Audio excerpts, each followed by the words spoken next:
சூழ்நிலையை பயன்படுத்தி தன்னிடம் 50 லட்சம் கேட்டு மிரட்டும் தனது முன்னாள் தோழிகள் மீது உரிய நடவடிக்கை எடுக்க கோரி பாதிக்கப்பட்ட பெண் மாநகர காவல் ஆணையரிடம் புகார் மனு அளித்துள்ளார். கோவை மாவட்டம் காந்திமா நகர் பகுதியை சேர்ந்தவர் தன்யா, 35. இவரது கணவர் பெயர் கருணாநிதி. இவர் புகைப்பட தொழில் செய்து வருகின்றார். இந்த நிலையில் இன்று கணவன் மனைவி இருவரும் கோவை மாநகர காவல் ஆணையர் கண்ணனை சந்தித்து புகார் மனு ஒன்றை அளித்தனர்.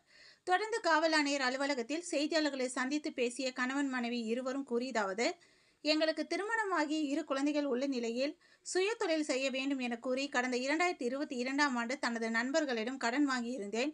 இதனை திரும்ப செலுத்த முடியாததால் நண்பர்கள் என் மீது காவல் நிலையத்தில் புகார் செய்தனர். இதன் பேரில் தன் மீது வழக்கு பதிவு செய்யப்பட்டு வழக்கு நீதிமன்றத்தில் நிலுவையில் உள்ளது. இதற்காக நீதிமன்ற பிணையும் நான் பெற்றுள்ளேன்.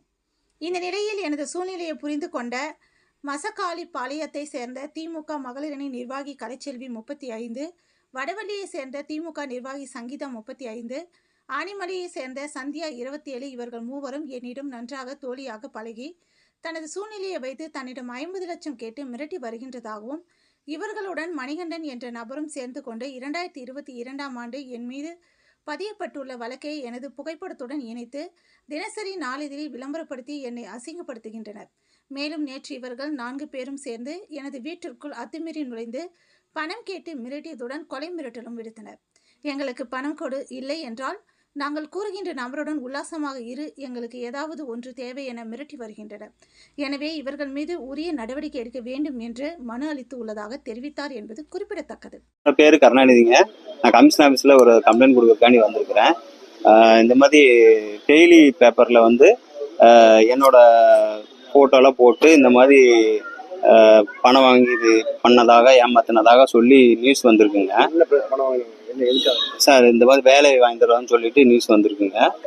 2022 வந்து ஒரு சின்ன கேஸ் ஆயிடுச்சுங்க. அது சம்மந்தமாக நாங்கள் பேச்சுவார்த்தை பண்ணி அது ஃபைனலாக போயிட்டுருக்குங்க. இந்த மாதிரி பழைய ஒரு விஷயத்தை வந்து எடுத்து இந்த மாதிரி நேற்று பர்சனல் ரிவெஞ்சுக்காண்டி இந்த மாதிரி எடுத்து போட்டு பேரை கெடுக்கிறதுக்காண்டி இந்த மாதிரி பண்ணியிருக்கிறாங்க. இந்த ஒரு 3 பேர் மெயினாக வந்து எங்கள் தெருவுலாம் வந்து பக்கத்து வீடு எல்லா வீட்லேயும் இந்த மாதிரி சொல்லி என்னோட பேரை கெடுக்கிறதுக்காண்டி இந்த மாதிரி பண்ணிட்டு இருக்காங்க. நாங்கள் குடியிருக்க வீட்டில் ஹவுஸ் ஓனர்கிட்டலாம் போய் இந்த மாதிரி இவங்க வந்து பணம் இந்த மாதிரி வாங்கி பெரிய பிரச்சனை பண்ணுறாங்க, பணம் எல்லாத்துலேயும் வாங்கி 2 கோடி 3 கோடி வாங்கி நிறைய பிரச்சனை பண்ணுறாங்க, அந்த மாதிரிலாம் சொல்லி அவங்க வந்து வீடை காலி பண்ண சொல்லுங்கள், எல்லாமே வந்து வீடை பார்த்து ஃபோட்டோ எடுத்துகிட்டு போகிறாங்க, வீடெல்லாம் உடச்சிருவாங்க அப்படி இப்படின்லாம் வந்து ஹவுஸ் ஓனர்கிட்ட சொல்லியிருக்கிறாங்க. ஹவுஸ் ஓனரும் அவங்க அவங்க ஆஃபீஸு ஆஸ்பத்திரிலாம் போய் இந்த மாதிரி ரெகுலராக அவங்க சொல்கிறாங்க. அப்புறம் என்னோட குழந்தையெல்லாம் வந்து ஒரு ஆட்டோ ஸ்டாண்டில் தான் ஒருத்தர் கூப்பிட்டு போவார். அவர்கிட்ட போய் நீ தான் ரெகுலராக வந்து இவங்க குழந்தைய கூப்பிட்டு போகிற, அவங்கெல்லாம் கூப்பிட்டு போகிற, ஓமலையும் கம்ப்ளைண்ட் ஆக போகுது, நீ வந்து அரெஸ்ட் ஆக போகிறேன்னு சொல்லிட்டு அவரையும் போய் மிரட்டி இருக்கிறாங்க. ஆட்டோ ஸ்டாண்ட்லேயே எல்லாத்தையும் சொல்லியிருக்கிறாங்க. அவர் வந்து எங்களுக்கு ஃபோன் பண்ணி என்னங்க இந்த மாதிரி சொல்கிறீங்கன்னு சொல்லி கேட்டாங்க. நைட்டெல்லாம் அவர் ரொம்ப பதட்டமாகி அவருக்கு வந்து ஹார்ட் அட்டாக் வந்துருச்சுங்க. குப்பிசாமியில் வந்து ஸ்டென்ட் வச்சு இப்போ நல்லா ஹாஸ்பிட்டலில் படுத்திருக்காரு. அவங்க ஒய்ஃப் எங்களுக்கு ஃபோன் பண்ணாங்க, உங்களை நினச்சி இந்த மாதிரி இஷ்யூ ஆக போகுதுன்னு சொல்லிட்டு அவர் உங்களதுனால வந்து பதட்டத்தில் இந்த மாதிரி ஆயிடுச்சுன்னு அவங்களும் எங்கள் மேலே ரொம்ப இஷ்யூ பண்ணுறாங்க. எங்களை வந்து வாழவே விட மாட்டேங்கிறாங்க பர்சனல் ரிவெஞ்சுக்காக வேண்டி இந்த 3 பொண்ணுங்களும். அதில் வர நேற்று வந்து ஒரு பையன் வந்து அவங்க கூட இருக்கிற ஒரு பையன் வந்து என்னோட மனைவிக்கு ஃபோன் பண்ணி என்ன சொன்னாங்கப்பா, 6 மணிக்கு ஃபோன் பண்ணாரு. ஃபோன் பண்ணி இந்த மாதிரி காசுக்கெல்லாம் கொடுக்க முடியலாட்டி நீங்க உடம்ப வித்து காசு எனக்கு கூடி கொடுத்துருங்க, நான் கூடி வரேன் அப்படின்னு ஒரு 6 மணிக்கு ஃபோன் பண்ணாரு. நான் அவங்கள ஃபோனே பண்றதில்ல. அவங்க எனக்கு ஃபோன் பண்ணி இப்படி பேசினாங்க. எங்களை வாழவே விட மாட்டேங்கிறாங்க. ஸ்கூல்ல இருந்துலாம் ஃபோன் பண்றாங்க, அந்த நியூஸ் பேப்பர் பார்த்துட்டு ஸ்கூல்ல இருந்துலாம் ஃபோன் பண்றாங்க, என்னாச்சுன்னு, எங்க ஸ்கூல் பேர்லாம் கெட்டுரும், நீங்க அதனால வேற ஸ்கூல்ல சேர்த்துக்குங்க அப்படிலாம் சொல்றாங்க. எங்களுக்கு எங்க தெருவில் எல்லா பக்கமே பேரை கெடுத்து இந்த மாதிரி அசிங்கப்படுத்துறாங்க. அவங்களுக்கு எங்களுக்கு எந்த விதமான சம்மந்தம் இல்லை, எதுவுமே இல்லைங்க. அவங்களே ஒரு 5 மாசத்துக்கு முன்னாடி தான் பழக்கங்க, கட்சியில தான் பழக்கம்.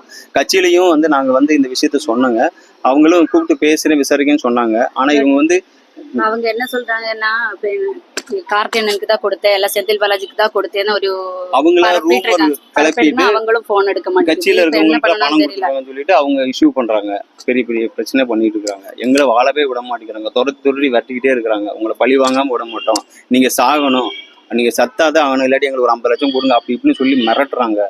ஃபோன் கால்ஸ் வருது, நாங்கள் ஃபோனே பிளாக் பண்ணிட்டு எங்களுக்கு என்ன பண்ணுறதுனே தெரியல. நைட்டு 12 மணிக்கெலாம் எனக்கு ஃபோன் வருதுங்க. என் ஒய்ஃப் தான் பார்த்தாங்க, அதெல்லாம் ஃபோட்டோ எடுத்து வச்சிருக்கிறேங்க. 12 மணிக்கெலாம் ஃபோன் பண்ணுறாங்க. கலைசெல்வின்னு ஒரு பொண்ணு, அவங்க வந்து முன்னாள் பாத்தீங்கன்னா கவுன்சிலரோட பொண்ணா இருக்கிறாங்க. தன்ராஜோட அவங்க பொண்ணு. தன்ராஜ்னு சொல்லி அவங்களை எனக்கு தெரியவே தெரியாது. நைட் எல்லாம் வந்து 12 மணிக்கு மேல இவருக்கு ஃபோன் பண்ணோம். ஃபோன் பண்ண நான் சொல்லிட்டேன், ஹஸ்பண்ட் அண்ட் ஒய்ஃபா இருக்காங்க, நீங்க ஃபோன் பண்ணக்கூடாதுன்னு. அதுதான் மெயினான ரீசனுங்க. அந்த இதுவும் கூட இருக்குது, ஸ்கிரீன்ஷாட் எல்லாம் எடுத்து வச்சிருக்கேன். இதுதான் ஓகே. நாங்களும் அப்படியே விட்டுட்டோம். பட் இது வந்து மேல மேல போய் நேத்தே நான் வந்து சூசைட் பண்ணலாம் அந்த மாதிரி ஒரு முடிவுக்கு வந்தேன். அப்பதான் இவர் வந்து எஃப்ஐஆரே ஆகலைங்க. எஃப்ஐஆரே ஆகல, எந்த ஒரு இஷ்யூமே ஆகலைங்க. இந்த 2027 எந்த ஒரு இஷ்யூமே ஆகல. நேத்து வந்து எஃப்ஐஆர் ஆயிடுச்சு. இந்த மாதிரி இந்த வந்து நியூஸ் பேப்பர்ல வந்திருக்குங்க. வந்து எல்லாமே பிரச்சனை பண்றாங்க. இவங்க எங்களை வந்து இந்த மாதிரி தூண்டி எங்களை வந்து பர்சனல் ரிவெஞ்ச் எடுத்து எங்களை பழி வாங்குறாங்க. எதனால அந்த மாதிரி சொல்றாங்க? பணம் வாங்கிட்டாங்க, எந்த காரணம் இருக்கு? 2020 கேஸ் இல்ல 2020 ஒரு கேஸ் நடந்துருச்சுங்க. அவங்களுக்கு ஒரு செட்டில்மெண்ட் நாங்க அது வந்து ஏற்கனவே கொடுத்ததாங்க. கொடுக்கல் வாங்கல ஒரு செட்டில்மெண்ட் இருந்துச்சு. அது அவங்க லேட் ஆனதுனால அவங்க கம்ப்ளைண்ட் கொடுத்தாங்க. அதுக்கு நாங்க பேசி நாங்க பண்ணிட்டு இருக்கோங்க.